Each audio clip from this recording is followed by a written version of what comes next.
Yeah. This one's a rough one. So we had done a good old days about the time tunnel, didn't we? I thought we did. Yes. No, not the time tunnel. The other one, the one about the kid, Oh, Voyagers. Yeah, we did Voyagers. We never did time tunnel. So let me know if you want to do that for a good old days. We can maybe do it next week. Maybe in the near future. Sure. I could talk about. I know what you're talking about. I've never seen it. But James Darren, actor from the Time Tunnel and Star Trek Deep Space Nine, singer and director, dies at age 88. James Darren, who went from teen idol status, acting in youth-oriented movies like Gidget, to becoming an actor in TV shows such as Star Trek Deep Space Nine and T.J. Hooker, and a singer and director, died Monday at Cedars-Sinai Hospital in Los Angeles. He was 88. Yeah. His son, Jim Moritz, said that he had been able to express his love for his family while being treated in the cardiac unit. He was a good man. He was very talented, and Brett said he was forever young.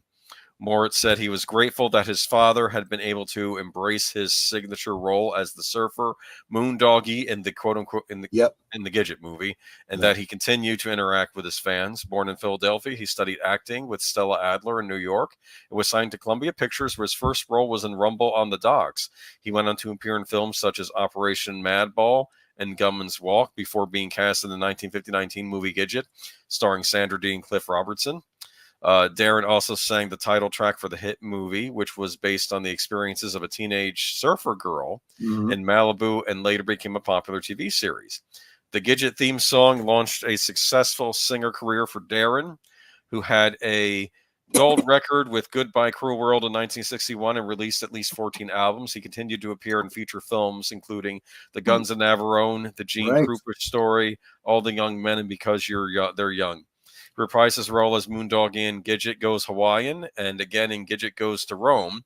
Though he was tired of typecasting by then, moving to television, he starred in the series The Time Tunnel, and after a brief sojourn in Italy, appeared in Jess Franco's Venus in Furs and went on to guest star in humorous series including Love American Style, Fantasy Island, and The Love Boat.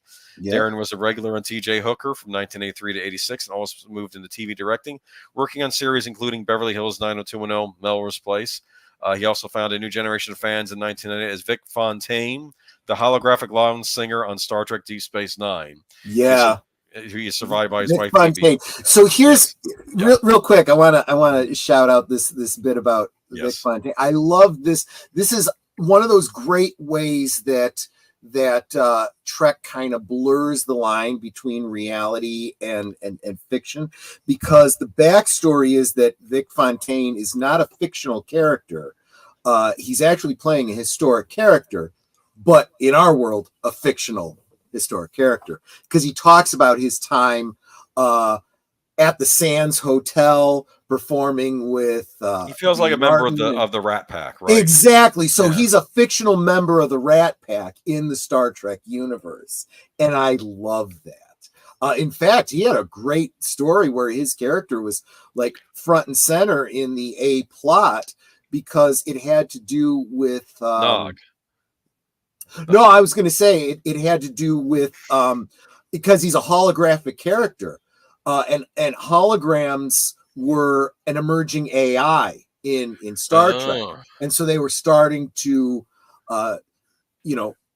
speak out for AI rights. And there was this great bit where he and a bunch of other holograms were, staging a little sit-in in Deep Space Nine and singing "We Will Overcome," and I'm like, wow, that's some good storytelling, good stuff.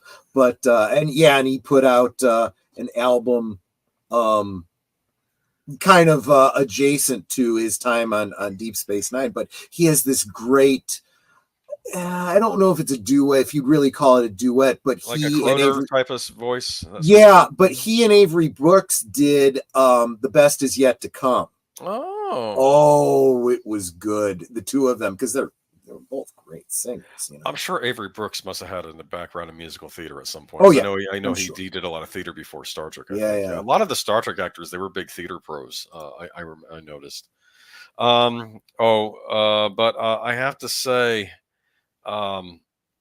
It was funny though, because I remember Nog, I think, was in the Hollow Suite, and he was stuck. He didn't want to leave because I guess he was traumatized by something he saw in the real world. So he was spending all his time basically running the hotel that this guy was at, the casino. Right. Which was interesting because you would imagine people in Vegas and Ferengi would have a lot in common, actually. Probably. On some level. Probably, yeah. Exactly. The guns of Navarone. Oh, interesting. Yes. It's funny that they mentioned Gidget. Do you know who Roger Ebert compared to Gidget? Naomi Watts. Really? When he saw Mulholland Drive, he was compounding on her characterization. Reminds me of Gidget. That's what he said. Yeah, somehow I can't see Sally Fields in Mulholland Drive. Oh, that wasn't Sally Fields. That was Sandra Dee. Sandra Dee, right. I think that's the point. Her character, Mulholland Drive, when you first see her, isn't it like a Sandra Dee type of character? Oh, she's kind of naive and all that. Yeah, when you first see her, she's all giddy and it's all But good evening, guys. Welcome, Joshua V. But rest in peace, James Darren. His work lives on. Check out that album too.